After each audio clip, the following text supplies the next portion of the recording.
bienvenue à cette conférence qui sera dédiée sur l'étude des relations entre la République islamique d'Iran et l'Irak, entre enjeux stratégiques et gestion de crise sans fin.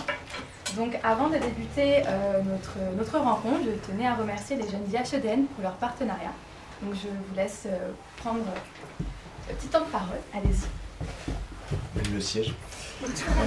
Bonsoir à tous, merci beaucoup. Au nom des jeunes IHEDN, on tenait à vous remercier d'être présents et on remercie le CEFRI qui nous a invités ici. On soutient cette conférence avec le CEFRI et on va développer petit à petit peut-être un partenariat avec eux.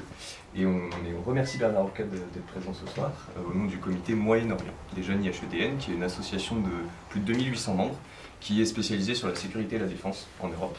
Et donc nous, on est le comité Moyen-Orient, c'est donc logique que nous soyons ici avec l'Irak. Merci beaucoup et merci de nous inviter. De rien. Bonne conférence.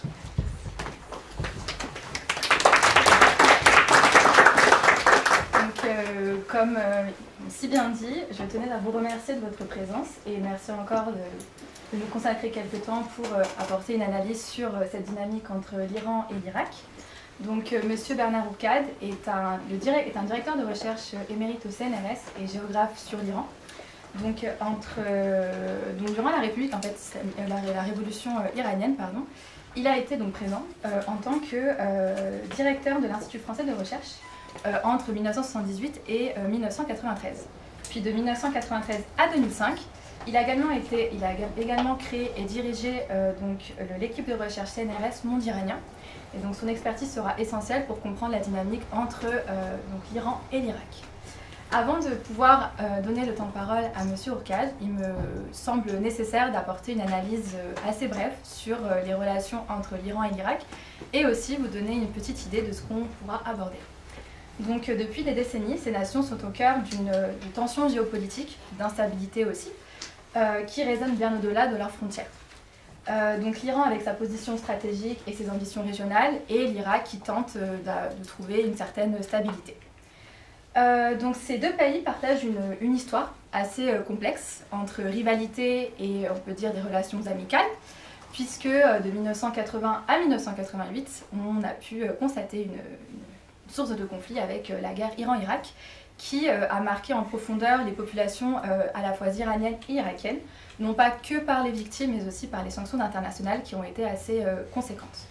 Donc la frontière entre l'Iran et l'Irak, comme vous pouvez le voir sur l'affiche juste ici, n'a jamais bougé depuis des siècles.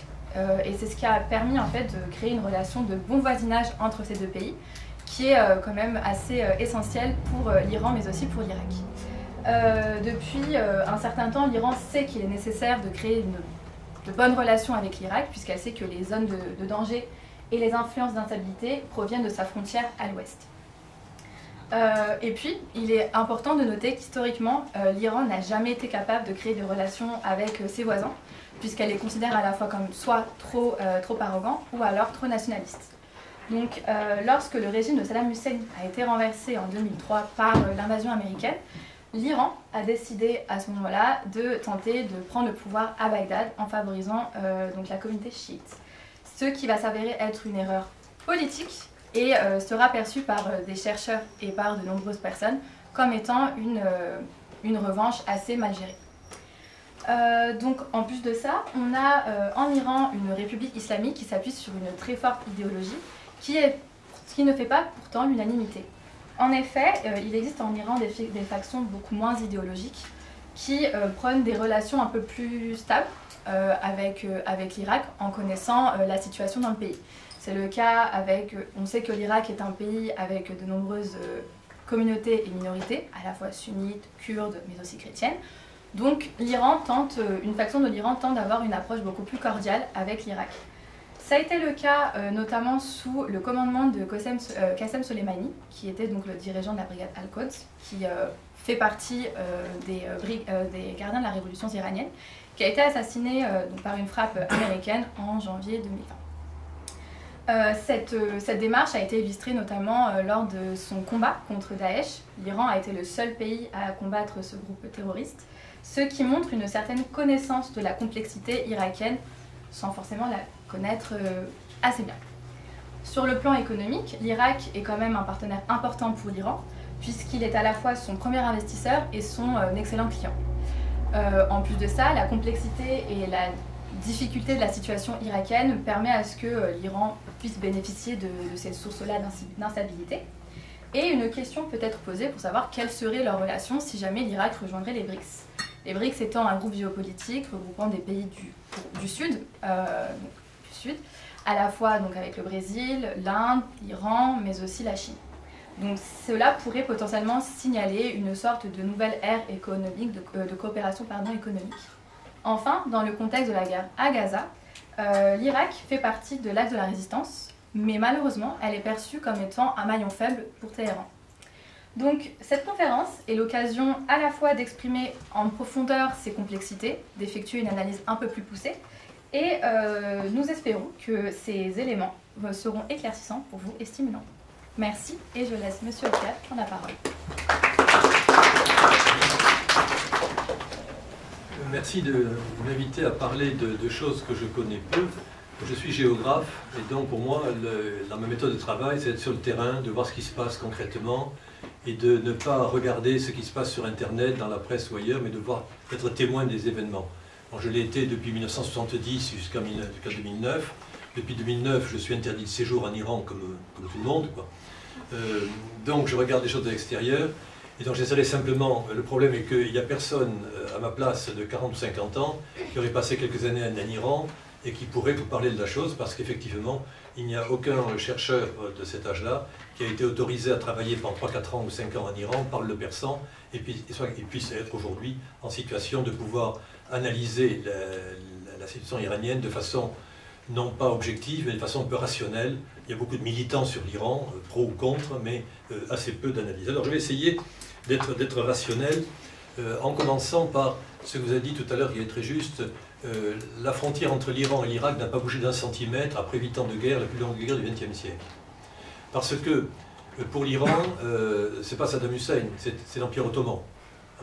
Et l'Iran a été jusqu'au début du XXe siècle coincé entre 3 impérialismes, l'impérialisme tsariste au nord, britannique à l'est et ottoman à l'ouest.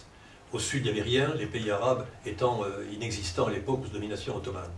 Et donc, pour l'Iran, l'encerclement est une chose essentielle. C'est dans une logique obsidionale d'être entouré. L'Iran est le pays le plus beau du monde, avec les habitants les plus délicieux du monde, les plus intelligents du monde, entouré de populations qui le sont beaucoup moins. Dans cette logique nationaliste iranienne est extrêmement forte et pérenne. Et ça compte pour beaucoup, parce que ces éléments-là de nationalisme, d'identité iranienne, doivent être pris en compte, alors que depuis 1979 et l'arrivée au pouvoir de Khomeini, on ne parle qu'en termes de religion. Brutalement, l'islam, les pays du Moyen-Orient sont devenus musulmans en 15 jours, ça a été fait, ils sont devenus musulmans tous, et on a creusé les différences entre sunnites, chiites, etc. On découvrait le fil à couper le beurre, des éléments absolument banals, et sur lesquels on investissait tout, et tout s'expliquait par cela. Et on oubliait complètement des réalités beaucoup plus réelles de l'époque, qui étaient la guerre froide.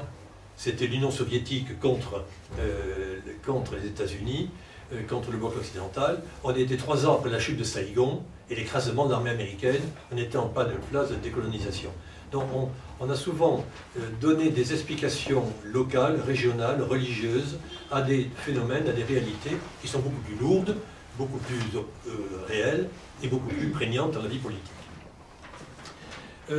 Autre élément important entre l'Iran et l'Irak, le fait que c'est en Irak, à Kerbela notamment, que se trouvent les lieux saints chiites les plus importants. Or, l'Iran est un pays dont l'identité s'est faite au XVIe siècle autour du chiisme, et non pas de la persophonie. Ce sont des Turcs, des turcophones, qui, ayant fait disparaître leur capitale, ont fait du persan, ont développé la culture persane, mais comme une culture étrangère en quelque sorte. Elle n'est pas leur langue maternelle.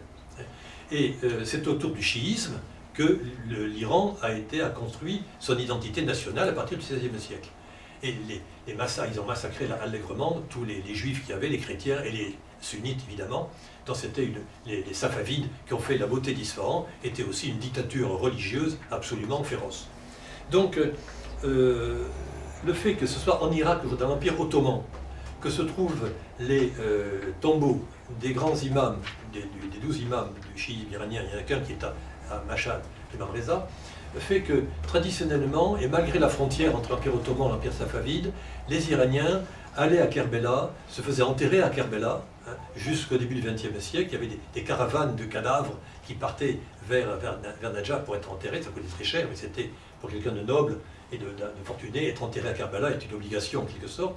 Et faute d'aller à la Mecque, aller à Kerbela était une bonne chose. Autrement dit, il y a des relations populaires très fortes entre les deux côtés de la frontière, et très amicales finalement, dans le cadre religieux. Par ailleurs, c'est évidemment à Najaf que se trouvaient les plus grandes écoles religieuses formant les oulémas iraniens. Comme n'est arrivé que, parce que justement quand l'Irak est devenu indépendant en 1923, Reza Shah, le nouveau chef d'État de l'Iran, nationaliste, ne voulait pas que ces mollahs soient formés dans l'Empire ottoman voisin. Il a donc créé l'école de Qom qui a été créée par les Pahlavis, qui étaient anti-mollahs, mais ils voulaient avoir des mollahs AEI, contrôlés, et non pas des mollahs formés à Najaf. Donc, cette réalité sunnite, chiite, existe, ça fait partie des éléments de la relation entre l'Iran et l'Irak, qui sont en contradiction quelquefois avec la politique officielle. Par ailleurs, les deux pays ont également beaucoup de points communs. Vous en parliez tout à l'heure. Du point de vue ethno-culturel et religieux, les deux pays ont des minorités sunnites, chiites, ont des minorités ethniques, kurdes, arabes ou autres. Des chrétiens sont là des deux côtés, des juifs, il y en avait aussi en Irak très longtemps. Bref, ces deux pays ont des cultures extrêmement diverses. Ce ne sont pas des pays arabes uniquement, hein. Ce ne sont pas des pays sunnites ou chiites uniquement, c'est très diversifié, ce qui leur donne une identité plus intéressante que d'autres pays qui sont beaucoup plus homogènes, en quelque sorte, sur le plan culturel. Par ailleurs, ces deux pays ont été les premiers à connaître l'exploitation du pétrole. C'est-à-dire des pays qui ont très rapidement, l'Iran était le premier, mais l'Irak a suivi tout de suite, on a découvert du pétrole en masse, et dans les compagnies internationales coloniales, qu'elles soient françaises, américaines ou anglaises, ont exploité le pétrole de ces régions-là, colonisant tardivement ces pays, colonisation officielle, colonisation politique ou économique, ce qui fait que l'Irak et l'Iran ont très rapidement été confrontés à l'international, à des relations internationales avec le capitalisme international, le capitalisme pétrolier étant un des plus forts et des plus expérimentés et des plus efficaces. Autrement dit, ces pays ont à la fois une identité nationale évidente, hein, autour de Babylone, la Mésopotamie, ça existe depuis des millénaires, l'Iran pareil, avec une diversité ethnique, donc ce sont des pays qui ont une vraie culture, une identité. Les frontières peuvent bouger un peu, mais grosso modo, le cœur du pays reste le même. Ce sont des pays qui ont une identité musulmane évidente, avec le sunnisme et le chiisme un peu mélangés dans des proportions différentes, et qui sont des pays qui ont une ouverture internationale, sont traversés par des crises internationales très très fortes. En Irak, les différentes révolutions ont abouti à ce que le parti Baas, laïque, socialiste, prenne le pouvoir. Ça a donné Saddam Hussein à la fin, mais au départ, le parti Baas, fait par un chrétien, était donc un parti politique moderne, voulant intégrer la région dans une dynamique qui était celle de l'Europe de l'époque. En Iran, pareil, Reza Shah, à sa façon, essaie de faire de l'Iran un pays moderne normal, en quelque sorte, dans l'époque, et l'Iran a été le premier pays membre de la SDN, le premier pays musulman représenté à la conférence de Versailles après la Première Guerre mondiale, et il y a un réseau diplomatique très développé. Donc, on a deux pays qui ont deux histoires finalement assez proches, pouvant en faire plus que la Syrie, mais un peu comparable à l'Égypte, hein, et la Turquie bien évidemment, un des grands pays du Moyen-Orient par la population, par la diversité, la dynamique et l'ouverture internationale. J'appelle souvent cela pour pouvoir analyser les pays je parle de l'Iran parce que c'est ce que je connais, mais on peut appliquer cela, je crois, bien des pays du monde. On dit l'Iran c'est un pays chiite, donc regardons tout avec la lunette chiite. C'est une erreur. Un jour, j'ai travaillé avec des gens de chez Renault qui voulaient partir monter leur première joint venture en Iran pour fabriquer des voitures, faire une coopération industrielle. Ils m'avaient dit, on a trouvé un ingénieur excellent, un Iranien d'origine, formé à Genève, il parle français, anglais, allemand parfaitement, et on va le prendre comme directeur de notre usine à Téhéran. Je lui dis, bravo, un ingénieur comme ça, c'est haut niveau, c'est magnifique. Mais est-ce qu'il a un tonton ayatollah? Non. Alors, votre ingénieur, s'il n'a pas été en Iran depuis la Révolution, n'a pas son réseau dans le monde chiite, dans le monde des religieux qui contrôlent le système, il ne fera pas long feu, il ne pourra rien faire avec ses diplômes d'ingénieur et son caractère polyglotte, parce qu'il faut être intégré dans le système. Donc, ne regarder l'Iran qu'en termes islamiques, c'est une erreur. le regarder comme le font beaucoup d'Iraniens de la diaspora, comme un pays éternel, c'est l'Iran éternel de Darius à Cyrus, et qui est l'Iran magnifique de la poésie persane, etc., ça existe, j'applaudis et j'apprécie. Mais si on ne regarde cela que comme cela, on se trompe, parce que le chiisme, ça existe, et l'Iran moderne est autour du chiisme. Et donc le nationalisme iranien qui existe bien fort, la guerre Irak-Iran l'a montré, on y reviendra, ce n'est pas la seule clé de lecture. Si vous lisez ça uniquement, le Shah l'avait fait, le Shah s'est fait renverser par un ayatollah illettré, n'est-ce pas? Bon, maintenant, il a gagné.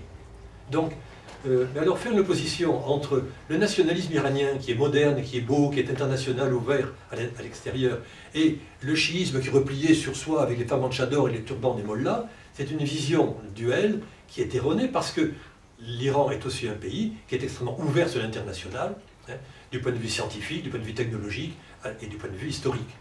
Et donc, j'appelle ça les 3 I. Le I de Iran, le nationalisme, le I de Islam, le I de international. Entre ces 3, il y a en fait 1000 paramètres qu'il faut prendre en compte. Commençons par 3 paramètres, c'est déjà pas mal. Entre ces 3 paramètres, il y a un phénomène de balancier, d'équilibre, plus ou moins fort. À l'époque du Shah, c'était l'international et le nationalisme qui est très haut, l'islam est trop bas, résultat, ça se cassait la figure. À l'époque de l'islamique révolution, l'islam montait très haut, l'international est coupé, ça donne les sanctions et l'Iran qui est dans de grandes difficultés aujourd'hui. Et si on prend que le nationalisme uniquement en s'enfermant, l'Iran tout seul ne peut pas résister et donc il s'effondrera aussi. Donc, essayons d'être un peu équilibrés dans ces différents éléments. Les choses évidemment ont changé, vous l'avez signalé, après 2003. La guerre Irak-Iran, revenons avant 2003, la guerre Irak-Iran est très importante parce que c'est la première guerre faite par l'armée de Reza Shah. Ce n'est pas l'armée islamique qui fait la guerre, c'est l'armée faite par Reza Shah. Une armée nationale, laïque, chiite aussi, qui a défendu la patrie pour la première fois. Et Khomeini a dit la patrie est plus, apprenant le terme arabe vatan, la patrie est plus précieuse que la vie.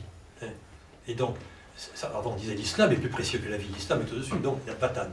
Et donc effectivement, tous les Iraniens étant attaqués pour la première fois de leur histoire moderne par une puissance étrangère, l'Irak en l'occurrence, sont tous unis, nationalisme oblige, pas islam, nationalisme oblige, tout le monde est parti, le fils du Shah, le premier a dit « je suis prêt à m'engager comme un soldat pour défendre la patrie ». Et donc, le nationalisme iranien s'est ainsi créé et a permis à Khomeini, qui était dans une situation de difficulté, après 2 ans de république islamique, qui gagnait en Iran? Les islamiques, les libéraux, les marxistes, les jeux n'étaient pas faits du tout. Mais le fait que l'attaque de Saddam Hussein a permis justement, quand il y a une guerre internationale, c'est le chef d'État, quel qu'il soit, qui lève toutes les lois, et c'est une loi d'exception qui est mise en place, c'est une loi martiale. Et donc Khomeini, à ce moment-là, et tous les religieux qui étaient en place, ont eu carte blanche pour défendre le pays et mettre sous le boisseau toute opposition politique. C'est ainsi que la gauche communiste, les marxistes, les libéraux ont été liquidés en l'espace de 2 ans. Et unité derrière, il faudrait qu'il y ait une statue à Saddam Hussein à Téhéran, parce que c'est grâce à lui que la République islamique, 45 ans, est toujours en place. Sinon, il aurait été certainement eu une autre histoire que maintenant. Donc ce nationalisme iranien était fait par la guerre Irak-Iran. Autre conséquence importante, très grave, très fructueuse de conséquences. Une guerre, ça fait des morts. Il y a eu beaucoup de morts. Beaucoup moins qu'on le dit. Ce n'est pas des millions de morts. Il y a eu peut-être 800 000 morts au total, dont beaucoup en Irak, proportionnellement à la population irakienne, qui est 2 fois moindre que celle de l'Iran. Mais ça fait surtout des anciens combattants. Parce que je connais le cas de l'Iran, je ne connais pas que des dates du point de vue irakien. Mais en Iran, les soldats partaient à la guerre, au service militaire, pendant 6 mois ou 1 an. Au bout d'1 an, ils revenaient à l'arrière. Et ont été dispensés de... Personne n'a fait la guerre pendant 8 ans, sauf quelques militaires professionnels. Ce qui fait que, pendant cette guerre, il y a eu une mobilisation populaire de près de 2 millions de personnes ont été impliquées dans la guerre. 2 millions de personnes qui passent qui restent 1 an au front, pendant 8 ans. Ça fait 8 et 8, 16. 16 millions de personnes sont passées au front. Et, alors, ils étaient des chars à canon, mais aussi des infirmiers, des cuisiniers, des chars non combattantes. C'était les bassidjis, les miliciens. Et ces gens-là ont fréquenté les soldats en place. Et l'élite de ces soldats qui étaient les gardiens de la Révolution. Les gardiens de la Révolution, c'était de jeunes étudiants qui avaient 20 ans à la Révolution. Ils étaient étudiants, donc très ouverts au monde extérieur, mais prenaient l'opportunité de prendre le pouvoir grâce à l'islam et à l'international. On chassait les Américains. L'Iran n'a pas eu de guerre d'indépendance. 3 ans après le Vietnam, les Iraniens chassaient les Américains. C'était quand même pas mal. Donc, toute cette jeunesse, cette élite intellectuelle et islamique, s'est retrouvée, qui faisait ménage, entre guillemets, la répression des royalistes pour l'installer la République islamique, sont retrouvés au front, à combattre, alors qu'ils n'avaient pas l'expérience militaire. En 15 jours ont été formés, ils sont allés combattre. Et c'était déjà intéressant, très rapidement ils ont appris à diriger, à commander, et ils sont devenus des commandants. Et ils ont ainsi formé les troupes d'élite de la République islamique. Qui avaient comme parrain tous ces petits Bassidji, qui après la guerre, ce petit Bassidji qui était le chauffeur d'un général des gardiens de la Révolution, d'un colonel, d'un commandant, dit « J'ai bien connu le commandant Intel, qui est maintenant général à la retraite. J'étais son chauffeur pendant 6 mois sur le front. » Les solidarités entre anciens combattants ont fait, on l'a vu en France à la guerre de 14, une solidarité unique, la chambre Bleu Horizon en France. La résistance en France a fait que des royalistes des royalistes ou des républicains ou des marxistes, des francs-maçons, se retrouvaient ensemble dans les maquis de la résistance, et après la guerre, jusqu'en 1980-90, la France était dirigée par des gens de la résistance, qui étaient d'opinions différentes, mais c'était eux qui se connaissaient bien. De partis opposés, on était ensemble à faire le coup de feu contre les Allemands pendant la guerre, ça crée une solidarité. Donc aujourd'hui, vous avez toute une population iranienne de gens qui ont plus de 60 ans, qui ont fait la guerre Irak-Iran, mais qui ont obtenu beaucoup d'avantages pendant la guerre, parce qu'ayant été à la guerre, en revenant, ils ont une pension. Si par chance, entre guillemets, un frère a été tué, un mari ou un cousin, ils sont famille des martyrs. Là, c'est le jackpot. Famille de martyrs, vous avez droit à des bourses, à des aides pour avoir un logement, un emploi. Il y avait l'autre jour un concours pour être facteur dans le chef-lieu de canton. Il y avait 300 candidats pour un poste de facteur. Qui a eu le poste de facteur? Le fils du shahid, le fils d'un mort de la guerre. C'est normal qu'il est soutien de famille, et c'est lui qui a eu le poste de facteur.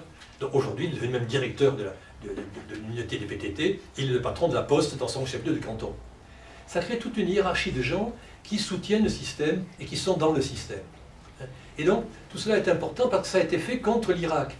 Mais sans, et c'est très important, il n'y a pas de haine contre l'Irak, contre les Irakiens. Ça n'a pas été une guerre d'hostilité.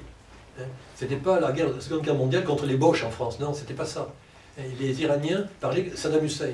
Ils disaient mort à Saddam Hussein, Takriti, à Saddam Takriti, le Saddam de Tikrit.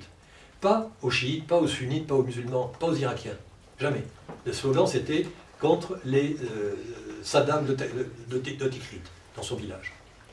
Et donc, on a face par rapport à la guerre Irak-Iran, une solidarité qui fait qu'aujourd'hui, vous avez tous les gens en poste, sont d'anciens combattants de la guerre Irak-Iran, qui se souviennent de ce qu'ils ont fait pendant la guerre Irak-Iran, et qui réagissent en fonction de cela. Un petit peu comme les diplomates américains, formés à la guerre froide, qui 30 ans après la guerre froide, ont toujours les modèles de pensée de la guerre froide. Le monde a changé, ils n'ont pas compris. Les modèles sont toujours les mêmes. Ce qui fait, petit détail anecdotique, mais qu'il faut signaler, quand Le Drian, le ministre des Affaires étrangères français, qui est un marchand d'armes efficace, est allé voir Shamrani, le responsable de la sécurité militaire iranienne, le responsable du Conseil national de sécurité. Et Le Drian lui dit, c'est la légende cela bien évidemment, vous avez un programme balistique extrêmement dangereux, vous devez arrêter le programme balistique. Shamrani lui dit, monsieur le ministre, je suis entièrement d'accord avec vous. Et j'arrête mon programme balistique immédiatement si vous me livrez dans les 15 jours 250 rafales et les exocets qui vont avec. L'Iran n'a pas de moyens de défense. Et pas pourquoi? Parce que en 87-88, Téhéran a été, après Londres et Anvers, la première ville au monde à subir une attaque de missiles. Saddam Hussein avait des missiles en assez grande quantité, assez bien élaborés, pour tomber sur Téhéran, Kermanshah, et surtout sur Téhéran. L'Iran n'avait pratiquement pas de missiles pour répondre. Ils ont vu la différence. Ils ont dit, l'objectif, ce n'est pas la bombe atomique, ça on verra pour après, c'est les missiles.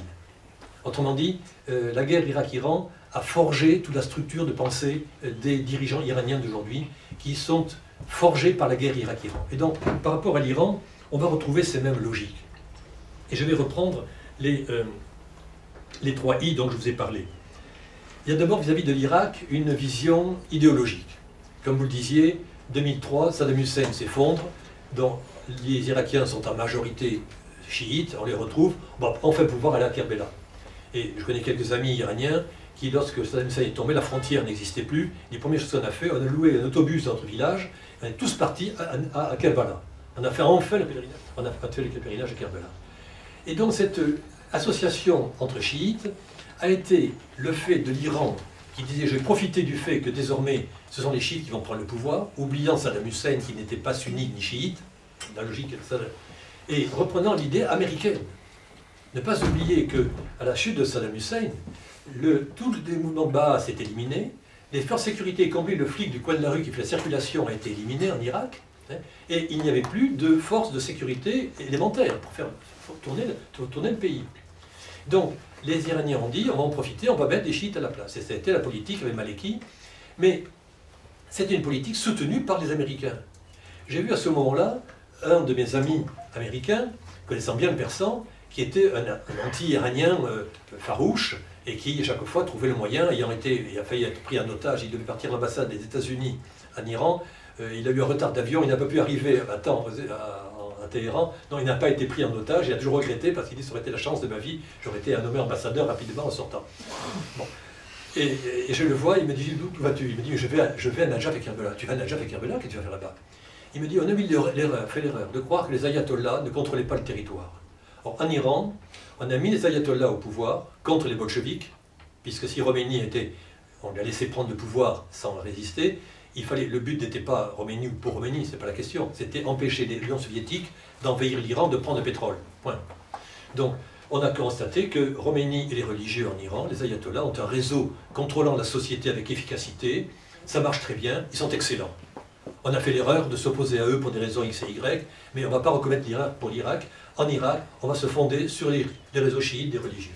Donc il allait à Kerbela pour voir les grands ayatollahs et leur dire tout le bien qu'ils pensaient d'eux et dans quelle mesure ils pourraient s'entendre entre pays, Ingalls et Truss aux États-Unis, c'est marqué sur le billet de banque, entre gens très religieux d'un côté et de l'autre, on pourrait s'entendre pour contrôler le pays en donnant aux chiites, aux religieux, aux oulémas de Najaf et Kerbela le pouvoir dont ils ont rêvé ou ne rêvaient pas, parce qu'en Irak, les ayatollahs ne sont pas Velayat et Fari, ils pensent que l'islam n'est pas forcément politique et ce n'est pas forcément religieux à diriger la politique. C'est une autre question.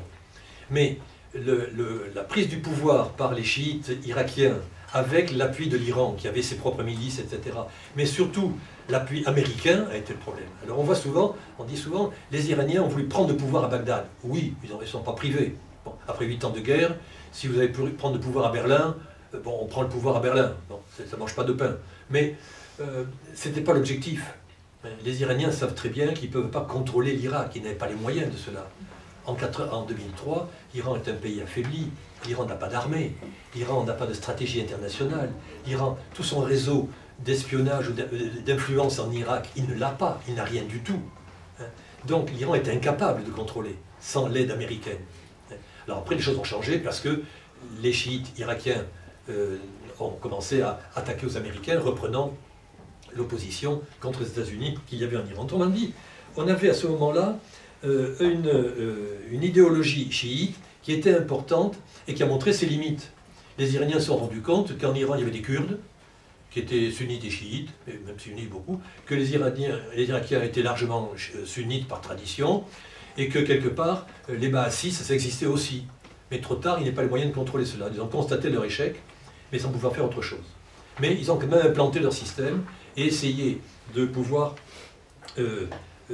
gérer leur réseau en faisant former. Ils sont restés assez tranquilles finalement. Après 2003, ils ont peu été actifs, sauf ensuite à s'opposer à la présence américaine.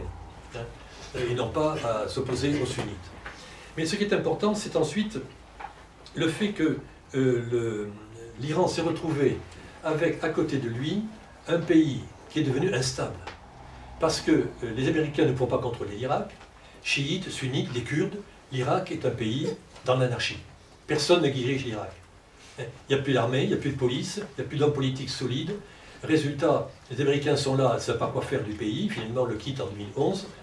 Mais à ce propos, il y a sur le site internet de l'Institut que vous connaissez peut-être, le Centre de recherche sur l'Irak, un excellent article historique sur le site qui a été fait par Antoine Duzard, qui est un très bon article qui vous fait l'histoire de l'Irak jusqu'à maintenant. Il faut le regarder pour pouvoir regarder les paroles un petit peu stéréotypées que je vous donne.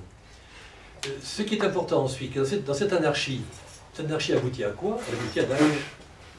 Daesh, qui est la combinaison de restes de wahhabisme saoudien djihadiste, de tous les miliciens et les cadres du parti Baas qui ont été méprisés par les Américains et mis à la porte, de tous les sunnites qui ont été marginalisés par Maliki. Et donc, ça crée une force en disant, pourquoi pas cela? Comme cette force avait permis à Khomeini de prendre le pouvoir, le Daesh, avec son système djihadiste, a dit voici une alternative pour régler le problème à la fois des divisions intérieures, on dit une troisième voie en quelque sorte, pour stabiliser le pays. Mais pour l'Iran, la prise de Mossoul et la prise du pouvoir par Daesh et le combat de Daesh a été une opération, c'était une façon d'être terrorisé. Et on dit on était terrorisé parce que l'Iran est un pays jacobin. L'Iran est un pays centralisé, avec un patron en haut et des gens qui obéissent. L'Iran est un pays très centralisateur, qui n'aime pas l'anarchie du tout. Il n'a jamais connu de guerre civile. Et donc, pratiquement, sauf avec les Kurdes, mais c'est très limité, avec les problèmes kurdes, qui est un problème très spécifique du nord-ouest de l'Iran. Il n'y a pas eu de grande guerre civile. Après la révolution islamique, il n'y a pas eu de guerre civile en Iran. Tout de suite, le système est bien encadré. Par la répression, mais c'était encadré. Voir Daesh qui a une idéologie très wahhabite, c'est-à-dire anti-chiite, avant d'être anti-impérialiste. Et donc, pour l'Iran, avec lequel il pouvait trouver une alliance avec des groupes, des milices sunnites anti-impérialistes, anti-américaines, qui après l'invasion américaine voulaient chasser les Américains d'Irak, bon là, chiites et sunnites étaient d'accord pour mettre les Américains de côté. Bon. Mais avec Daesh, c'est autre chose.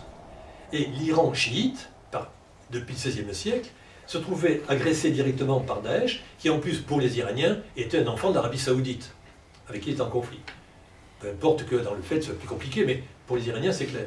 Et donc se retrouver encerclé à nouveau, à l'avenir, par un État un peu dans l'anarchie, avec une logique djihadiste, comme ça avait été le cas pour Al-Qaïda en Afghanistan, qui avait été éliminé depuis 2003, 2003. Et se retrouver avec un système type Al-Qaïda à la puissance 10 et beaucoup plus efficace qu'était Daesh, fondé avec une base populaire et militaire autrement plus importante qu'Al-Qaïda, qui avait quelques miliciens, et ont fait le coup du 11 septembre aux États-Unis, mais c'est un petit groupe de 15 personnes, de 20 personnes qui fait cela. En Irak, c'est autre chose. Daesh, c'est une masse populaire, c'est une masse de gens très complexes. Donc pour l'Iran, c'était la terreur. Ce qui a obligé à ce moment-là l'Iran à reprendre l'Irak comme un pays ennemi. Parce que d'Irak pouvait venir effectivement des troupes de Daesh. Donc la priorité de l'Iran a été, éradiquer Daesh d'Irak et de Syrie, bien évidemment. À Syrie, un deuxième objectif qui était de protéger Bachar el-Assad étant le seul allié de l'Iran depuis le début de la guerre Irak-Iran. Autrement dit, Daesh a été un élément qui a fait que les Iraniens, et notamment les forces des gardiens de la Révolution, la force de Rhodes, vous parlez, qui est la force d'élite des gardiens de la Révolution, et des Basijis, ils ont dû gérer la situation de guerre civile qu'il y avait en Irak et en Syrie. Et pour faire cela, les Iraniens n'étaient pas prêts à partir. Le peuple iranien n'allait pas, comme en 1980, s'unir pour défendre la patrie. Ce n'est pas la patrie, l'Irak. Et donc il a fallu trouver des soldats pour aller se battre contre Daesh à Mossoul, à Kirkouk ou bien en Syrie, à Alep ou ailleurs. Et où les trouver? Eh bien un peu n'importe où, chez tous les djihadistes du monde qu'on a pu trouver. En particulier chez les Afghans, qui sont très nombreux en Iran. Chez les Afghans, on le retrouve aujourd'hui actuellement. C'est une parenthèse. On disait des réfugiés afghans, deux solutions. On vous prend, on vous expulse. On connaît aussi, hein, des deux buts sont là. Vous repartez en Afghanistan, où les talibans sont en train de reprendre le pouvoir, hein, ou qui est en guerre. Ou bien vous vous engagez dans l'armée des Fatimiyun, qui est une milice formée de chiites afghans essentiellement. Et dans ce cas, si vous revenez vivant de la guerre, on vous donne un permis de séjour. Et cette méthode-là est utilisée aujourd'hui par les Russes, qui vont voir chez les Afghans, leur dit voilà, avec l'aide de l'armée iranienne, dans les cas afghans, il y a une guerre anti, on connaît ça un peu, on va connaître ça en France peut-être dans quelques temps, anti-étrangers, qui tous les étrangers en situation irrégulière sont arrêtés dans le lieu de marché. Soit tu t'engages dans les troupes russes pour combattre en Ukraine, ou bien tu repars en Afghanistan. Donc, l'Iran s'est retrouvé avec la guerre de Daesh comme étant une nouvelle guerre qui était difficile à accepter. Les Iraniens d'Iran, du fin fond d'Ispahan ou de Kerman, vous ne voyez pas pourquoi on allait faire une guerre si loin, une guerre très idéologique, où on reprenait tous les symboles de l'islam chiite contre le méchant islam sunnite. On pensait que c'était oublié ce genre de choses, tant que pendant la guerre Irak-Iran, il n'y avait pas ce genre de conflit.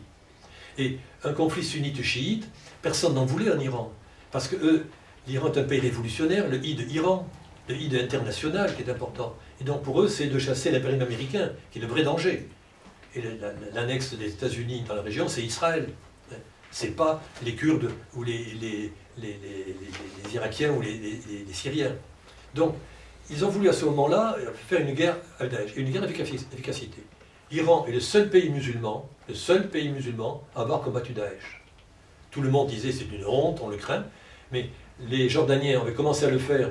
Un de leurs pilotes a été, vous savez, brûlé vif. Et donc, ils sont retirés de la guerre immédiatement. La Turquie aidait plutôt Daesh plutôt que le contraire. Hein. L'Arabie Saoudite regardait ailleurs et vous financez. Et voilà, l'Iran était le seul pays sur le front, avec un général efficace, le général Soleimani, qui était un simple commandant pendant la guerre Irak-Iran, mais qui était un général efficace, très proche de ses hommes. C'est un des rares Iraniens qui croient encore en Dieu. Les Iraniens, on ne croit plus en rien, mais il y en a encore quelques-uns qui y croient. C'est un vrai musulman, pas corrompu, apparemment, et donc est très près de ses hommes, et un homme efficace. Et donc il a été, effectivement, de Beyrouth jusqu'à la frontière iranienne, l'homme qui connaissait le mieux toutes les milices qu'ils ont dû créer et développer pour réussir à combattre Daesh avec des voyous, des bandits, tout ce qu'il y avait. Mais quand on fait une guerre, on ne choisit pas ses soldats toujours. Et on sait très bien qu'un des gros problèmes de Soleimani avait été, quand il a pris Tikrit notamment, c'est les troupes de Daesh, commandées notamment par Soleimani, les milices irakiennes qui prennent, et ils s'apprêtent à piller la ville, à violer, etc. La force Quds arrive avec Soleimani et passe devant, on dit on ne massacre pas, on ne pille pas. On les a écrasés, hein, mais on ne pille pas la ville. Ce sont des vaincus, ils sont vaincus, mais c'est pas, on ne massacre pas les vaincus. Il y a une morale islamique. Et donc, il a représenté, là c'est l'image que je vous donne, l'image d'Épinal, la propagande pour Soleimani, mais c'est une image qui est très importante, parce que, parenthèse, lorsque Soleimani est assassiné par les Américains, on s'attendait à ce qu'il soit enterré vite fait bien fait, avec quelques cérémonies officielles. Il y a eu des millions d'Iraniens ont participé de façon spontanée aux hommages à Soleimani. Le I de Iran dépassait celui de l'islam. On voyait non pas le militant islamique, on voyait le général de l'armée iranienne qui avait combattu avec efficacité Daesh. Et ça, c'est la nation iranienne qui a été protégée de Daesh par ce général, que je n'aime pas par ailleurs, mais enfin c'est lui qui a fait le boulot, et donc je n'accepte pas qu'on l'ait tué. Et donc, ce nationalisme est toujours en vogue. Et donc, avec cette intervention en Irak, on a ici la volonté de l'Iran d'avoir sur ses frontières un pays stable. L'Iran n'aime pas l'Afghanistan, qui est dirigé par des petits groupes tribaux, par les Américains, ils en veulent à fond, d'avoir fait 10 ans de guerre pour avoir remis les talibans au pouvoir et d'avoir été incapables de contrôler le territoire. Les Russes avaient essayé, n'ont pas réussi. Les Américains, avec les Anglais, les Français et tout le monde, n'ont pas réussi en 10 ans et des milliards de dollars de pouvoir combattre quelques bandits avec leur Kalachnikov dans les montagnes d'Afghanistan. Et donc, montre l'inefficacité de cette méthode, uniquement militaire. Mais l'Iran dit donc, il faut prendre les gens comme ils ont leur langue, ils ont leur culture religieuse notamment, l'islam, qui est un vecteur commun qui peut apaiser les choses et faire qu'on puisse discuter.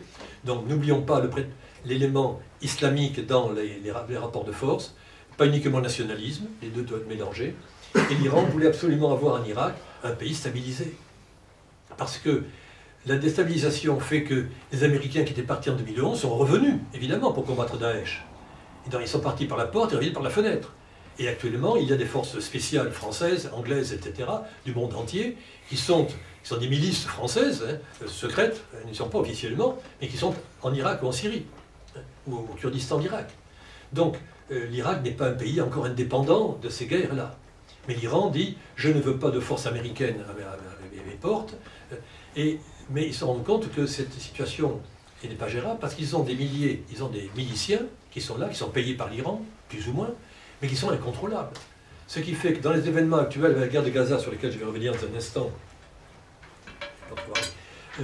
par la guerre de Gaza, a fait que des miliciens irakiens ont attaqué des postes militaires américains, ce que ne veut pas l'Iran. Il y a suffisamment de problèmes. Sans aller tuer un officier ou un capitaine américain, ça n'arrive à aboutir à rien.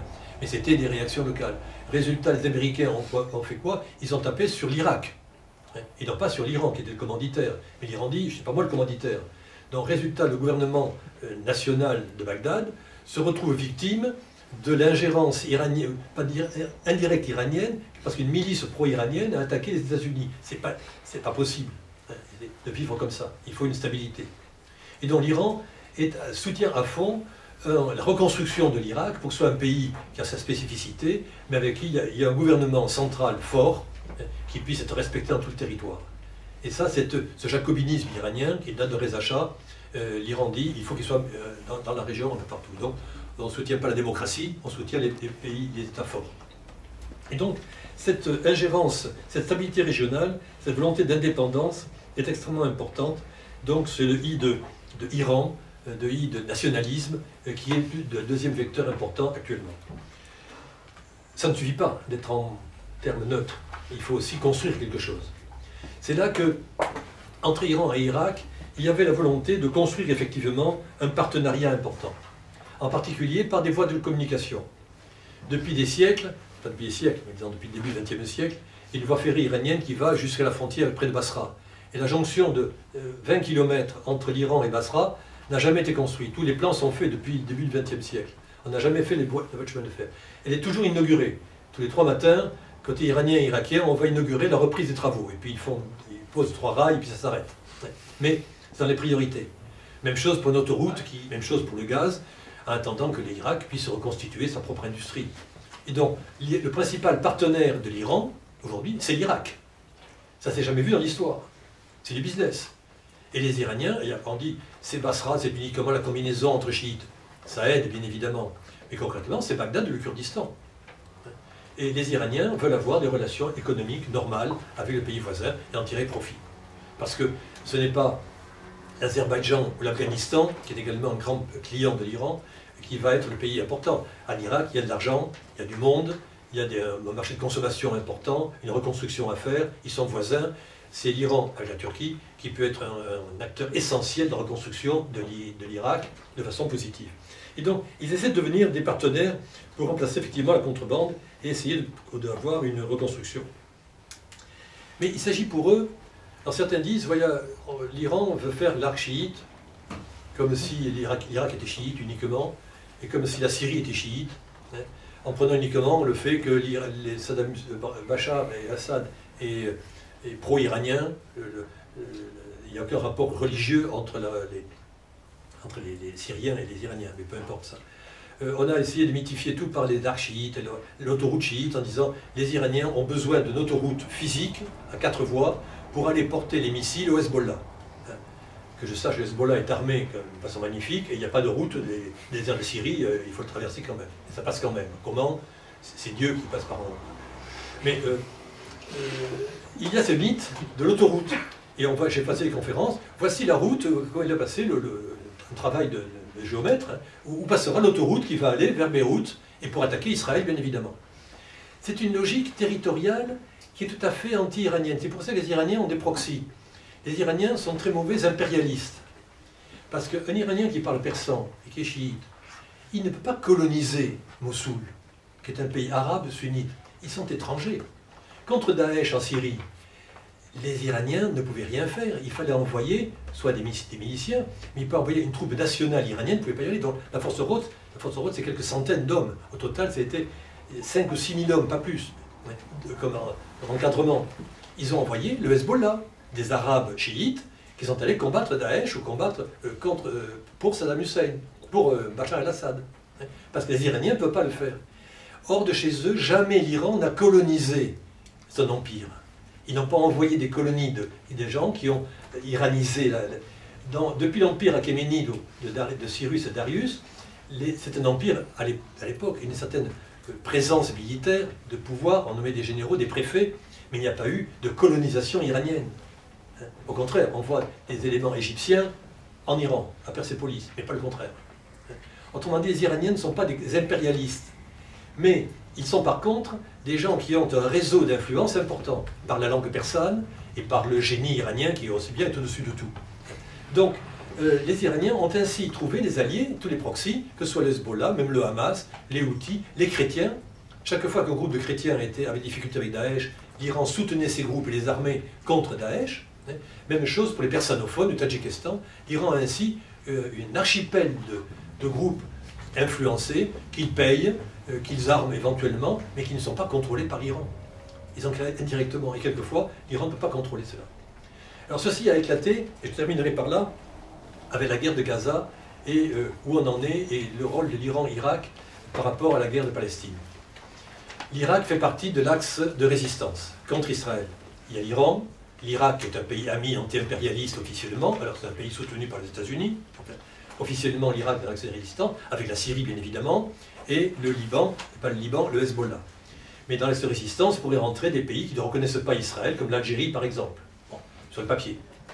Mais l'Iran tient à maintenir cette identité d'un pays qui dit le peuple palestinien est un peuple musulman qui a été écrasé par les impérialismes depuis longtemps, et tant qu'une solution durable n'est pas trouvée pour la Palestine, c'est une bombe à retardement dans le Moyen-Orient. Or moi, Iran d'aujourd'hui, dont le président de la République s'est écrasé dans un hélicoptère qui avait 50 ans d'âge.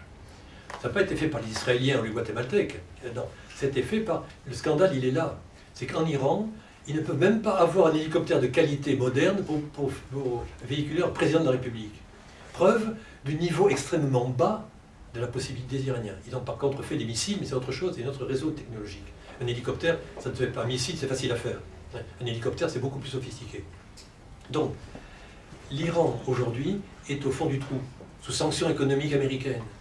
L'Iran est obligé de faire un pacte avec les Chinois, qui leur vendent n'importe quoi, parce que les Iraniens ont des yuan en Iran, à Pékin, et donc avec ça, ils achètent les produits chinois de consommation courante, de matières plastiques ou n'importe quoi. Ils n'ont pas envie d'être colonisés par les Chinois. Bon, ils sont amis les Chinois, en fait. C'est pas... Donc l'Iran est au fond du trou. Ils ont besoin de protéger la République islamique. Et donc, comment faire dans cette situation-là pour pouvoir s'en sortir? Il s'agit de protéger la République islamique. Et pour cela, maintenir leur identité avec la Palestine. Et de ce point de vue-là, espère que les Irakiens vont jouer le jeu et être dans cette union pro-palestinienne, dont le leadership est assuré par l'Arabie Saoudite. C'est le seul pays qui a la capacité financière, politique, morale, de pouvoir dire, c'est le plan du roi Fahd de 2002, de pouvoir imposer un plan pour la Palestine. Ce n'est pas l'Iran qui ne parle à personne, l'Irak qui est déstructuré, la Syrie n'en parlons pas, et l'Égypte qui a un problème de frontières et qui n'a pas cette capacité-là. L'Iran voudrait avoir ce rôle-là, en tant que puissance nationale. Et comme l'islam ne marche plus, en 1980, l'islam a fait tomber le Shah, incontestablement. Une force politique, et l'islam politique s'est imposé. Aujourd'hui, ça ne marche plus. Vous dites vive l'islam en Iran, vous avez 3 personnes derrière vous. Ça ne marche plus. Donc les religieux et les événements de Massamini ont bien montré que ça ne fonctionnait plus. L'islam n'est plus un vecteur de mobilisation populaire. Ça existe comme une force religieuse, culturelle, morale, incontestable. Il ne faut pas le rayer de la carte. Mais ce n'est plus une dynamique politique. Par contre, l'international, ils en rêvaient les Iraniens, les Irakiens aussi. Avec l'accord sur le nucléaire de 2015, avec les Américains, l'Iran devenait une grande puissance économique. Trump a tout cassé. Mais l'Iran veut encore faire cela. Par contre, pour l'instant, c'est le nationalisme. Donc Raïssi, dernier président iranien, a fait en sorte, avec son ministre des Affaires étrangères, d'avoir de bonnes relations avec tous les pays voisins, y compris Bahreïn, y compris les Émirats, l'Arabie Saoudite, bien évidemment, l'Azerbaïdjan, l'Arménie, le Kurdistan, l'Irak. Tous les pays de la région ont été choyés par l'Iran, qui veut devenir une puissance régionale respectable. Et pour cela, la guerre de Gaza, la question israélienne est centrale. Revenons en arrière. 2020, accord d'Abraham. Soleimani est assassiné en janvier. Au printemps, accord d'Abraham. Les Émirats, Bahreïn signent un accord. C'est déjà pour l'Azerbaïdjan, et on sait que le Kurdistan, les Israéliens ont quelques influences. L'Iran se voit encerclé. Et voit que le Moyen-Orient est reconstruit, Daesh étant en phase d'élimination, les talibans revenant au pouvoir, se reconstruit autour d'Israël.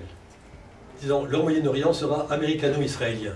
Pour l'Iran indépendant, qui a chassé les Américains du pays en 2000, à la Révolution islamique, où la devise de la République, c'est indépendance, liberté, République islamique. Estirlol, Azadi, Jumhuri islamique. Islam, c'est le 4e mot. Le premier, c'est indépendance. Liberté, République islamique. Donc l'indépendance est numéro 1. Ils veulent absolument avoir leur place de puissance importante dans la région. Et pour cela, il faut faire un deal. Concrètement, je résume en caricaturant. Disent aux Saoudiens, d'accord, tu vas pouvoir signer un accord avec les Israéliens, aujourd'hui ou demain, c'est fait. C'est perdu. Par contre, je ne veux pas que le Moyen-Orient soit réorganisé autour des Israéliens, des Américains et de toi, Saoudiens. J'ai ma place. Important. Et si tu ne crois pas cela, je vais mettre l'islam, je vais mettre la question palestinienne sur le devant de la scène. Donnant. Tu signes avec Israël, mais tu fais quelque chose pour la Palestine. Et tu dis aux Israéliens, d'accord, je signe avec toi un accord, c'est important pour les Israéliens, mais toi, Israël, tu acceptes une solution raisonnable pour la Palestine. Donnant. Et on mettait la Palestine sur la table. Le problème, c'est que le Hamas a doublé l'Iran avec le 7 octobre, en faisant l'opération que l'on connaît, qui n'était pas du tout dans le plan iranien. surtout avec cette méthode de type Daesh. Parce que les Iraniens se retrouvent avec une guerre civile, et le Hamas avait une stratégie tout à fait différente. Le Hamas et le Hezbollah ne sont pas tout d'accord politiquement, l'Iran non plus. Mais il faut gérer la chose. Ce qui fait qu'aujourd'hui, l'Iran, qui avait 2 fusils à un coup contre Israël, 2 menaces, le Hezbollah, qui avait un canon, c'est pas un fusil, et le Hamas. Le fusil du Hamas était tiré, boum. Et le Hamas est mort. Enfin, militairement, il ne va pas se relever de cela. C'est pour ça que le canon du Hezbollah, l'Iran le protège, parce que si jamais le Hezbollah réplique aux provocations israéliennes, le canon est parti, il n'y a qu'un seul coup de canon, et le Hezbollah sera défait, parce que les Américains entreront dans la danse avec Israël, et le Hezbollah sera fini. L'Iran n'aura plus de moyens de pression sur Israël. Ils veulent garder un moyen de pression. Mais ils ne font pas confiance. Jusqu'au 14 avril dernier, où l'Iran mène la première opération, la plus grande opération militaire du XXIe siècle et de l'histoire. Jamais aucun pays n'a été capable d'envoyer 350 engins à 1500 km du point de départ. 350 engins. Des drones, missiles de croisière, missiles balistiques. C'est la première fois dans l'histoire de l'armée qu'en temps de guerre, des missiles balistiques sont utilisés pour atteindre leurs cibles. Toutes les cibles ont été atteintes, c'est-à-dire Israël. Et les Iraniens ont eu l'intelligence de dire, avant, nous allons attaquer le 13 octobre au soir. Donc, il a fallu pour cela que l'armée israélienne se réveille, plus l'armée américaine, britannique, française et jordanienne. Il a fallu que 4 des armées les plus puissantes du monde combattent les petits drones iraniens, qui ont tous atteint leur cible. Ils ont gagné. Ils ont dit, ah, c'est les Iraniens, leur truc, ça. Vous voyez, une nuit, c'était fini. Ça a coûté $1 milliard, l'opération. Et quelques amis proches des milieux militaires m'ont dit, on va mettre ça tous les jours, ça coûterait vraiment trop cher. Hein. Et le budget de l'armée française, il passerait assez rapidement. Deuxièmement, en ayant fait cela, et pas un seul mort, les Iraniens disent, voyez, on a fait cela. Nous avons une puissance plus grande qu'une puissance nucléaire, puisque vous, Israéliens, avez aux 300 nucléaires, vous ne pouviez pas répliquer. Ils n'ont pas répliqué. Donc nous avons une capacité. C'est 350 missiles aujourd'hui, il y en a 750 qui sont prêts à partir. Et cette fois-ci, on ne préviendra pas. Et c'est pas sûr que l'armée américaine, française, anglaise et jordanienne soit prête à vous défendre. Donc Israël a été battu internationalement pour la première fois le 14 avril dernier, montrant que le dôme de fer ne résistait pas, ne pourrait pas résister à une telle attaque, tout seul. Vous avez noté qu'on n'a pas parlé de cela du point de vue militaire. Tous les généraux qu'on voit à la télévision ont dit non, les Iraniens c'était des petites routes, on a ça en Irak tous les 3 matins. Les Russes envoient sur 40-50 km 50 drones. Pas 350 à 1500 km de là. C'est autre chose. C'est comparable à ce que les Japonais ont fait en 1905 lorsqu'ils ont coulé l'armée russe à Port Arthur, dans le Trois de Corée. Le Japon, petit pays sous-développé de sauvages, a réussi à écraser la puissante armée du grand empire russe, qui était la plus prestigieuse. Elle était écrasée. Et ça a été le début de l'émergence du tiers-monde, de ces pays qui ont contribué progressivement. C'était dans l'image de l'atteinte aux impérialismes mondiaux, russes d'abord, britanniques ensuite, français, etc. C'était le début de la décolonisation, si vous voulez, et de l'émergence du grand sud, du sud global dont on parle aujourd'hui. Ce qui s'est passé le 13 octobre, j'ai voulu écrire ça dans un papier que j'ai fait dans Le Monde, on m'a dit non, n'écris pas ça, c'est exagéré. Alors je le dis, c'est filmé. Non, l'Iran ne mérite pas la comparaison avec le Japon de 1905, c'est évident. Mais quand même, il faut y réfléchir. Et ne pas dire c'est des sauvages, ce sont des islamiques barbus. Non, c'est un événement majeur. Ce qui fait que l'Iran aujourd'hui dit je veux être autour de la table. Je suis assez grande pour envoyer 350 missiles, ne pas faire un mort, pour montrer que je suis capable de le faire. Et si vous faites une bombe atomique dans 15 jours, vous voyez ma compétence. Soit sous sanction, j'ai pu faire cela technologiquement. Donc fabriquer une bombe atomique, ce n'est pas un problème. Hein. Je ne veux pas le faire. Hein. Mais si jamais vous y poussiez, vous vous rendez compte que ce n'est pas un problème technologique, ni scientifique, ni même en termes de matière fissile que j'ai en stock. Autrement dit, l'Iran essaie d'arriver sur la table, et la question d'Israël provoque, disons, cet élément-là, et les Iraniens disent tout va être reconstitué maintenant après la guerre de Gaza. Les drames sont tels, ce qui s'est passé est tel, qu'on ne peut pas revenir comme avant en mettant ça sous le tapis. Et on va donc reconstruire le Moyen-Orient. Je veux le reconstruire après les Anglais, les Français, et les accords Sykes-Picot du début du XXe siècle. C'était une domination américaine par la suite. C'est fini cette époque-là, il y a eu des hauts et des bas. L'Afghanistan, l'Iran ou la guerre d'Irak. Il faut trouver la deuxième émergence, avec les pays du BRICS peut-être, mais moi, Iran, je veux y être, autour de la table. Et pour cela, je veux avec l'Irak avoir peut-être une politique commune. Nous sommes deux grands pays sophistiqués du Moyen-Orient, avec une vraie bourgeoisie intellectuelle, avec de vrais savants, une vraie histoire nationale et politique. On a été ennemis que la France et l'Allemagne pendant des années. Nous pourrions être, Irak et Iran, deux pays sérieux, de l'axe de résistance opposé à l'Arabie Saoudite, qui est un peu envahissant, notamment du point de vue islamique. Deux pays un peu complexes, sophistiqués, qui pourraient être ainsi une des bases de la reconstruction d'un Moyen-Orient qui ne soit pas sous domination israélo-américaine. Ce sont des élucubrations que je vous dis là, mais c'est pour ouvrir la discussion. Merci.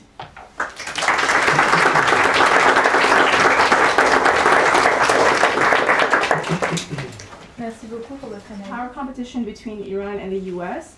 Often we find that the Iraqi government faces immense pressure from the US government to take a confrontational stance vis-a-vis Iran. So given their neighbors and that it won't change anytime soon and they share all these ties as you've elaborated on, what strategies can the Iraqi government employ in order to not only navigate this regional competition but also prioritize its own interests? Alors, est-ce que je réponds en français? Oui, oui. Les Américains voudraient revenir à les bonnes époques de Maliki, où l'Irak était une colonie américaine, etc., contre l'Iran. Et en Israël, l'ennemi, c'est l'Iran. Et on sait très bien que le nucléaire iranien, la bombe atomique iranienne, qu'on a menée depuis 2002, a permis, la menace, c'est la bombe atomique iranienne, qui a permis de coloniser la Palestine occupée pendant 20 ans sans aucun problème. Et donc, 600 000 colons israéliens, sans aucune difficulté, sont installés à un territoire occupé, parce qu'on disait, écoutez, ce n'est pas un problème. Le problème, c'est la bombe atomique iranienne qui va tomber d'ici 15 jours sur Tel Aviv. C'était la propagande intégrale. Bon. Donc, cette diabolisation de l'Iran, ça a longtemps marché. Aujourd'hui, c'est plus crédible. C'est pour cela que le gouvernement Raïssi, c'est pas qu'il soit le meilleur, regardons les faits, il a réprimé la manifestation des femmes, mais du point de vue international, il a essayé d'avoir la paix avec les pays voisins, disant voilà, il faut trouver des solutions rationnelles. Aujourd'hui, les Américains qui veulent utiliser le gouvernement irakien contre l'Iran, les Iraniens résistent. Et je crois qu'en Irak, il y a des gens nationalistes qui aussi disent on ne va pas se faire instrumentaliser contre l'Iran pour reprendre encore des bombes sur la figure des uns ou des autres, c'est pas possible. Les Kurdes en particulier ont été dans l'histoire instrumentalisés par l'un côté comme de l'autre, et les victimes ont été qui? Les Kurdes, qui de deux côtés ont subi, étaient utilisés comme chair à canon en quelque sorte. Et là je crois qu'il y a en Irak, et le gouvernement irakien, d'après ce que je vois, essaie justement de résister à cela. Et quand des milices pro-iraniennes attaquent des Américains, les Iraniens disent ça ne va pas ça, et essaient de contrôler ces milices. Mais c'est un gros travail, le gros job des Iraniens aujourd'hui, c'est de contrôler ces milices. Ils sont payés. Si vous ne payez pas les gens, ils vont se révolter. Ils vont aller vers Daesh, vers d'autres groupes. C'est un vrai problème. Le problème du désarmement de ces milices est une vraie question de sociologie, je dirais, d'économie. Comment payer ces gens pour qu'ils rentrent à la maison, abandonnent l'armée pour devenir paysans ou ouvriers ou fonctionnaires. Donc cette démilitarisation est un enjeu. Mais je ne pense pas, moi, qu'actuellement, vu le drame qu'a vécu l'Irak, et c'était encore plus qu'en Iran, l'Iran n'a pas été ravagé par la guerre. L'Irak a été ravagé par plusieurs guerres. Donc, je suis naïf toujours, mais je pense que, et justement, le drame de Gaza aujourd'hui montre que tous les gens du monde, même s'ils ne sont pas d'accord, disent n'importe quoi, mais on ne veut pas retrouver Gaza, on ne va pas retrouver Bagdad de 2003, et ça, ou Khorramshahr de 1980. Donc, on est passé dans une autre époque. Et le fait qu'aujourd'hui les BRICS, justement, dans lequel l'Irak pourrait rentrer peut-être un jour, voient se réunir à la fois l'Arabie Saoudite et tout. Le BRICS, c'est n'importe quoi, c'est une volonté. Mais ça devient de plus en plus sérieux. Maintenant, on se rend compte dans tous les départements de sciences politiques, le Sud global devient un sujet, un thème. On recrute des professeurs, des chaires d'université sur le Sud global. Parce que ça devient, c'est une question, c'est pas une réponse, mais une question importante. Donc, soyons naïfs. Allez-y. Moi j'avais une question, vous avez évoqué donc, le Hezbollah et le Hamas en coup de canon. Et est-ce que vous pensez que la place des outils là-dedans, est-ce que c'est mobilisable en 3 minutes? C'est un tir, un exercice de balistique tout à fait intéressant. Mais, d'après ce qu'on a pu savoir, les Houthis sont autonomes, ils ont leur propre politique, et en arrêtant des navires dans l'étroit de Bab el-Mandeb, ils servent la cause iranienne, bien évidemment, qui les aide contre Israël, c'est évident, et servent toute leur cause. Depuis ce moment-là, la guerre du Yémen, qui est une guerre entre les tribus sauvages du Yémen, on n'a que faire, on s'en fiche complètement de la guerre du Yémen. Ça n'a aucun intérêt. Ah, mais si ces gens-là bloquent la circulation, les Houthis rentrent dans la classe supérieure. Ils vont directement au Conseil de sécurité de l'ONU et sont en discussion avec l'Américain, Chinois, tout le monde s'intéresse aux Houthis. Ah ben, c'est gagné. C'est gagné. Grâce à cette crise, les Houthis, c'est un grand cadeau qu'a fait l'Iran en quelque sorte, ou Israël, la guerre de Gaza ou Hamas, les Houthis sont devenus un acteur international, ce qu'ils n'étaient pas. Tant mieux pour eux, en espérant que ça leur apportera quelle satisfaction et trouver une solution au drame qu'ils vivent depuis déjà une quinzaine d'années. Donc l'Iran, d'après ce que j'ai pu voir, les Houthis sont ingouvernables. Ils sont autonomes, ils ne font pas ce qu'on leur dit de faire, ils exigent de plus et plus et plus, ils sont très, très embêtants. Mais tant qu'ils font le job à minima, bon, pas de problème. Ce sont des frères et on les aide. Mais enfin, on n'en pense pas moins. Allez-y au fond, ensuite ça sera... Merci. Merci pour votre intervention. J'aurais une question sur les relations économiques entre l'Irak et l'Iran, notamment le rôle des entrées d'argent en Irak liées à la vente des hydrocarbures. Est-ce que l'Iran bénéficie d'une manière ou d'une autre? L'Iran, les Américains interdisent, vous savez, toute rentrée d'argent en Iran. Vous voulez expédier 10 $ en Iran, vous ne pouvez pas, et recevoir d'Iran 10 $ sur votre compte, vous êtes parti immédiatement sous sanction. Mais les Américains ont accepté que l'Irak achète le pétrole ou le gaz ou l'électricité iranienne ou les produits iraniens sans problème. Même chose pour la Chine. Les Américains ont accepté que le pétrole iranien soit vendu à la Chine. Il est vendu non officiellement, en fait il est vendu 1,5 million de barils par jour, c'est-à-dire grosso modo 55% de la capacité iranienne sont vendus à la Chine. Les Américains ferment les yeux parce qu'ils ne veulent pas que ce soit trop fort. Et ils savent très bien que pour l'Irak, c'est important de stabiliser la relation entre Iran et Irak. Personne n'a intérêt à mettre le feu. Ils savent très bien qu'en Irak aussi, s'il y a des problèmes économiques énormes, si les Iraniens ne peuvent pas exporter normalement vers l'Irak, ça posera des problèmes sociaux en Irak importants qui peuvent alimenter Daesh, etc., le mécontentement populaire. Ils savent que c'est un problème. Donc, les Américains, apparemment, laissent faire la construction de relations équilibrées entre l'Iran et l'Irak sur le plan commercial, notamment sur le pétrole. Mais bientôt, l'Irak aura reconstruit son industrie pétrolière et énergétique et ils n'auront pas besoin d'importation de l'Iran. Mais l'Iran a un tissu industriel pour faire des frigos, des machines à laver, des produits pharmaceutiques et n'importe quoi. L'Iran a un bon tissu industriel et pour eux, l'Irak, c'est vraiment l'Eldorado, le pays sur lequel ils peuvent exporter. Donc il y a une vraie volonté de tisser des relations commerciales normales avec l'Irak. Si je peux me permettre, juste pour compléter, est-ce que c'est l'Iran qui vend à l'Irak ou l'Irak qui vend à l'Iran? C'est l'Iran qui vend à l'Irak. L'Irak, à mon avis, n'exporte rien vers l'Iran, pratiquement rien, sauf au Kurdistan de l'alcool. Mais à ma connaissance, il n'y a pas d'exportation irakienne vers l'extérieur. Et le budget irakien, il n'est pas majoritairement nourri par les ventes de leur pétrole en Irak? Oui, l'Irak actuellement vend son pétrole, oui. Mais justement, l'Irak a de l'argent. L'Irak a le droit d'exporter son pétrole, le fait avec les difficultés qu'il y a. Donc l'Irak a de l'argent. Et les Américains interdisaient à ce moment-là aux Irakiens d'utiliser cet argent légal, reconnu, pour acheter des produits iraniens. Enfin, ça aide l'Iran. Mais en fait, ils ferment les yeux. Et on sait que les Américains, après le 14 avril, négocient avec les Iraniens à Oman. On dit que l'Iran est un pays fou, un pays terroriste, etc. Les Américains disent, d'accord, je suis très bien au courant de ce que sont les Iraniens. Mais justement, il y a un problème, donc on se retrousse les manches et on y va. Et les Européens ont condamné l'Iran à l'ONU il y a 3-4 jours sur le programme nucléaire. Seuls Anglais, Français, Allemands ont condamné l'Iran. Les États-Unis ont refusé, sont abstenus, n'ont pas voulu condamner l'Iran sur le développement du programme d'enrichissement de l'uranium, que tout le monde connaît, c'était fictif, actuel. Les Américains sont abstenus contre les Européens, disant l'Iran est suffisamment sanctionné comme ça, c'est ajouter une couche de plus, pour symbolique en plus, ça ne sert à rien.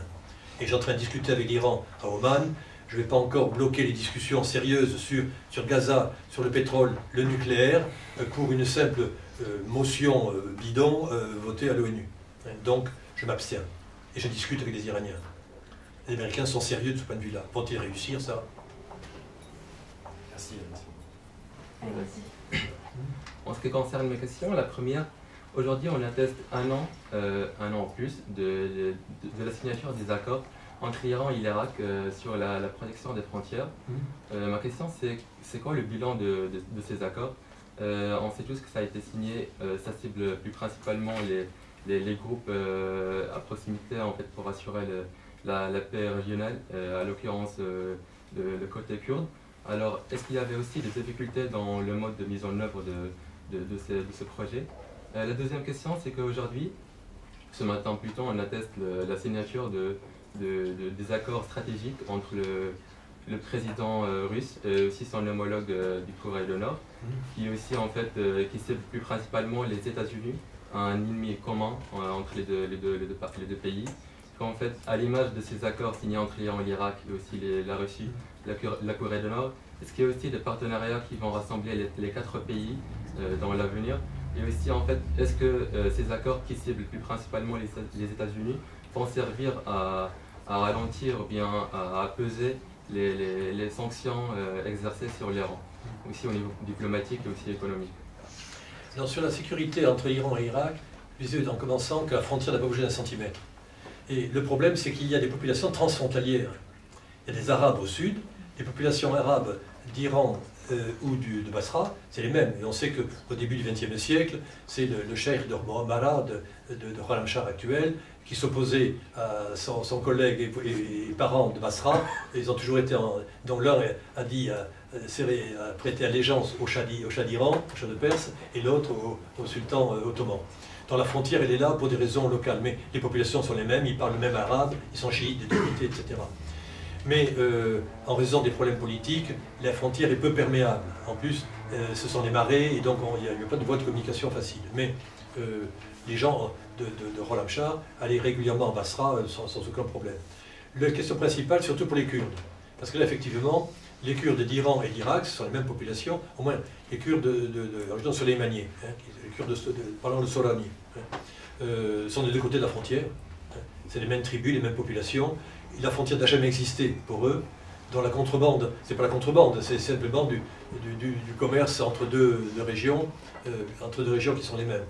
Donc, étant donné qu'au Kurdistan, pour des raisons historiques sur lesquelles je ne reviendrai pas, il y a des organisations politiques, notamment marxistes, nationalistes kurdes, très importantes et depuis longtemps, qui sont des oppositions armées et militaires, qui ont été à un moment soutenues par l'Iran contre Saddam Hussein à une époque, après par les Saddam Hussein contre l'Iran, bref, les Kurdes ont chaque fois été pris entre les deux, mais il y a eu, notamment lors des événements de Massa Amini, les groupes kurdes, pensant qu'en Iran il y avait une révolte, ont saisi cette occasion-là pour avoir attaqué militairement les gardiens de révolution.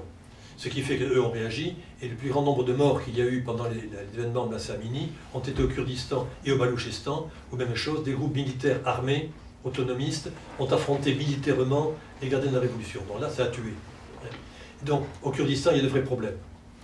Et c'est pour ça qu'Israël étant également présent à Erbil, on sait que les Iraniens ont envoyé un missile sur ce qui est dit comme étant de base du Mossad à Erbil, sont très sensibles à cela, aux ingérences étrangères. Donc ils ont dit aux Irakiens, protégez votre frontière. Les Irakiens ont dit, on va le faire.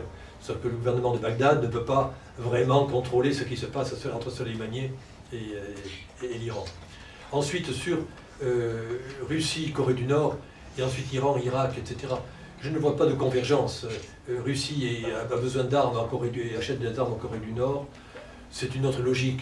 L'Iran et l'Irak ne sont pas dans cette sphère-là. On dit que c'est une alliance anti-occidentale. Et donc, les BRICS sont une alliance anti-occidentale.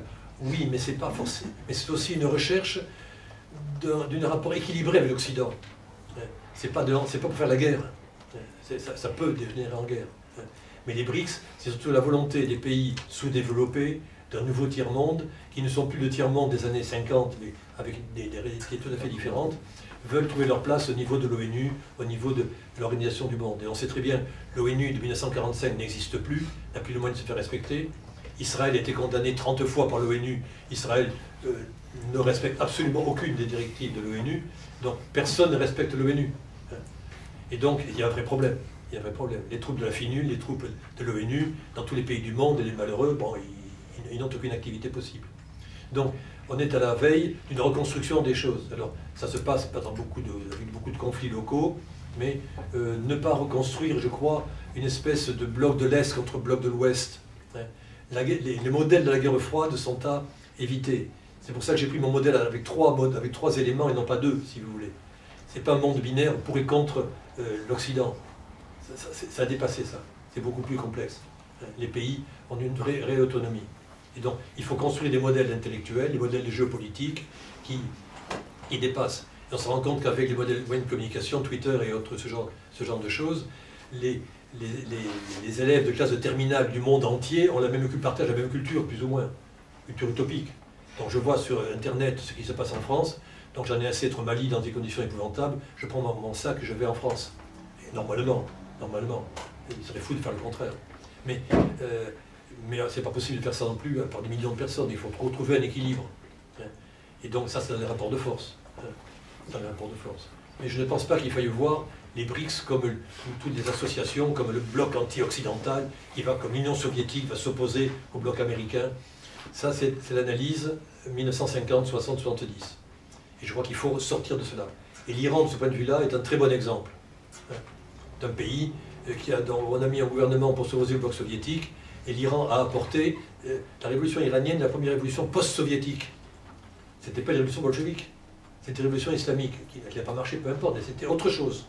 Et on n'a pas voulu reconnaître cette autre chose-là. Émergence d'un pays où la devise était indépendance. Ah, c'est indépendant. Et liberté. Ah, et république. Ah, c'est nouveau ça. C'était pas à bas les États-Unis. On crie à bas les États-Unis. Mais en ayant comme recherche indépendance, liberté et république. Ah, c'est la liberté de la République française. C'est la même. Alors pour des raisons techniques à ce moment-là, l'ennemi est américain, on dit à bas l'Amérique. Mais ne confondons pas un slogan sur Internet avec un rapport de force politique. Juste au fond, vous avez une question? J'avais une question en effet sur... merci beaucoup pour votre propos.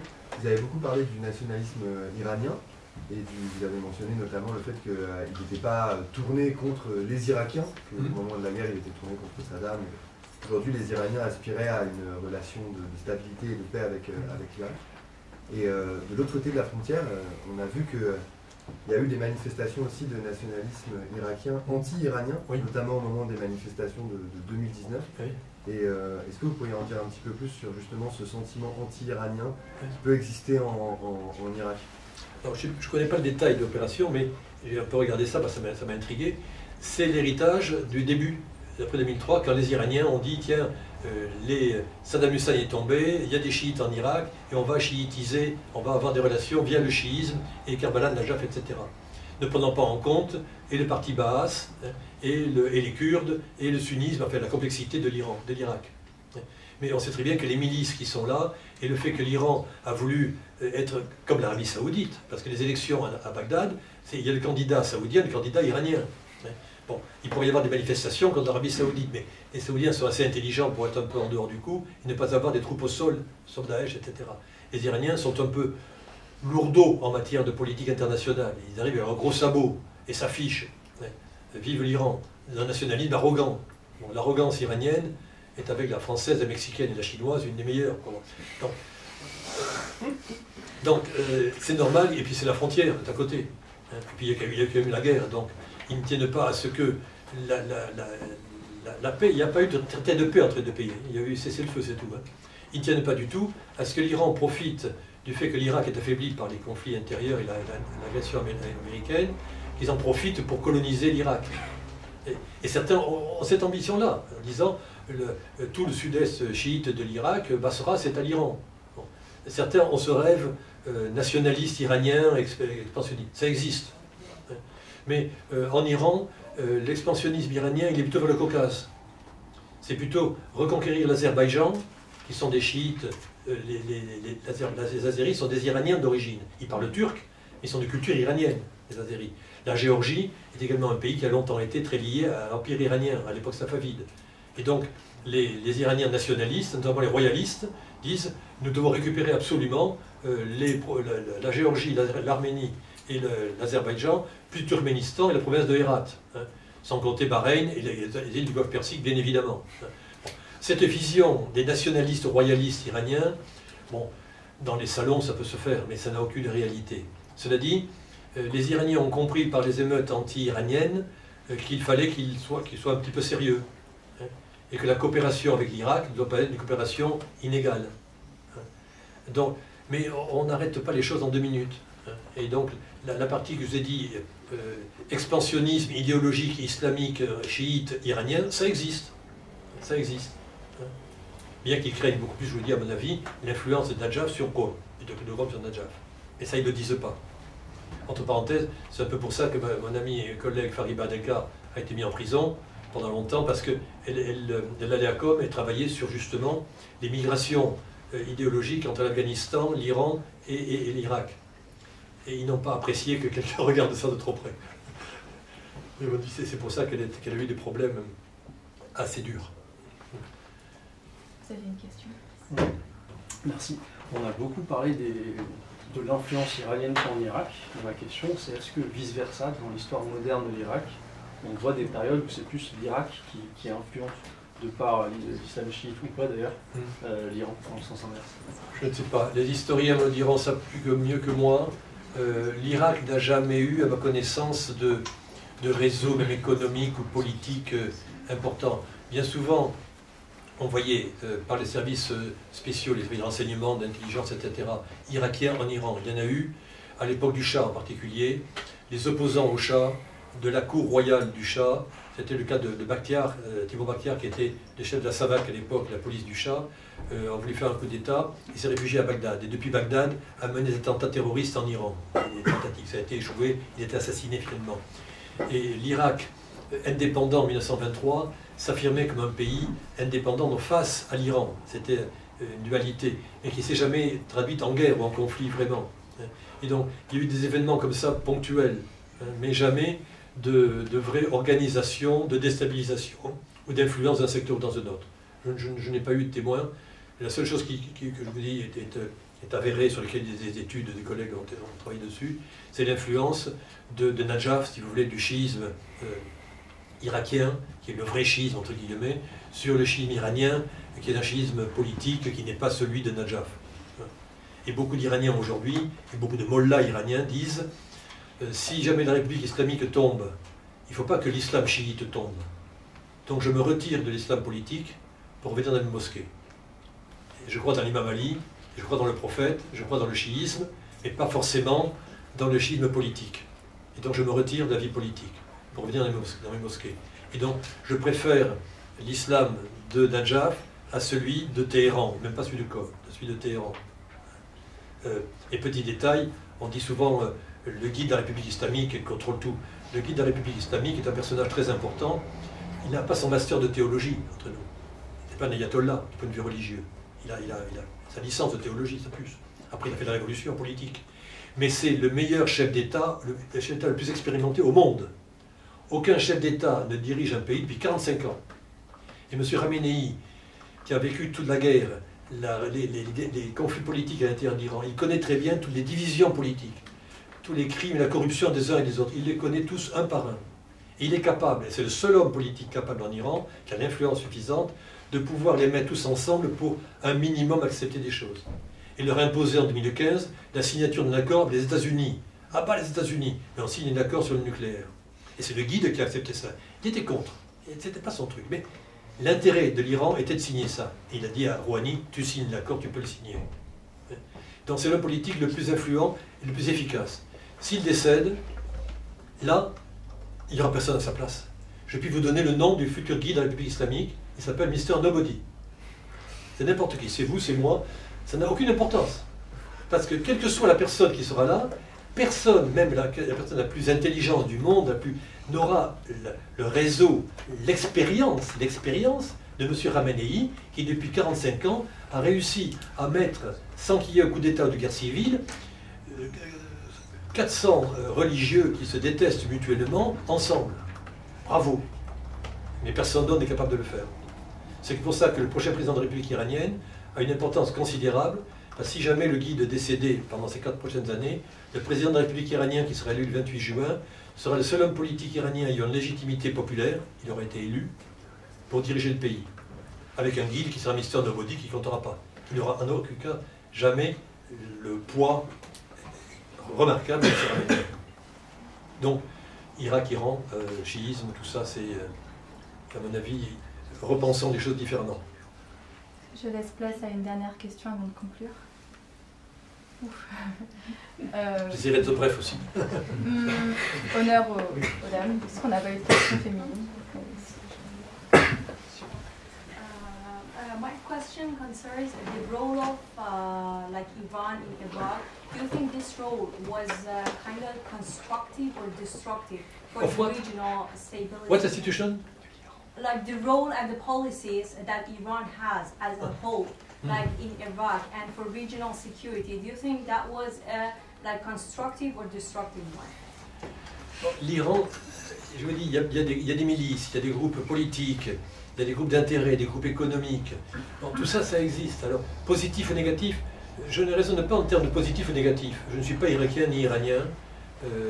Un médecin qui étudie un microbe, il n'est pas pour le microbe ou contre le microbe. Il regarde comment il réagit aux antibiotiques. Bon. Donc, je regarde les choses. L'Iran a une activité intrusive, impérialiste en Irak à une époque, c'est évident. Ils se sont rendus compte de l'échec de cela, et surtout aujourd'hui. Et donc, du rôle négatif de cette intrusion dans la politique irakienne, et de ces milices dans la police, etc.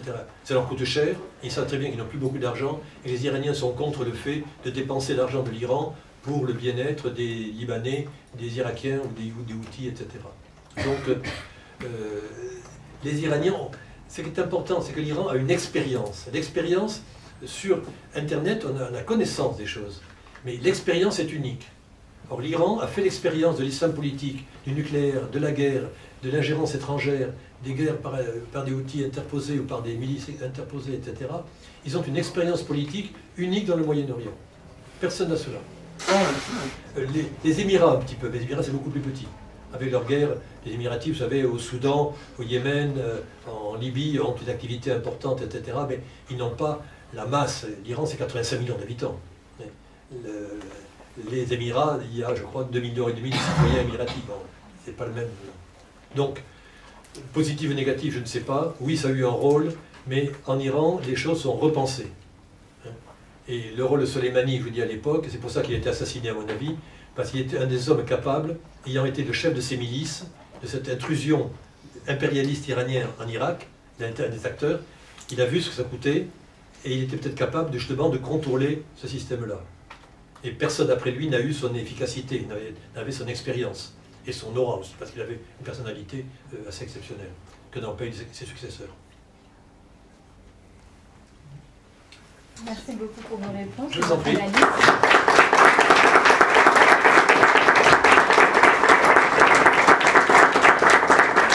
Donc, cela dit, aller en Iran, c'est un très beau pays, très calme, c'est pas cher.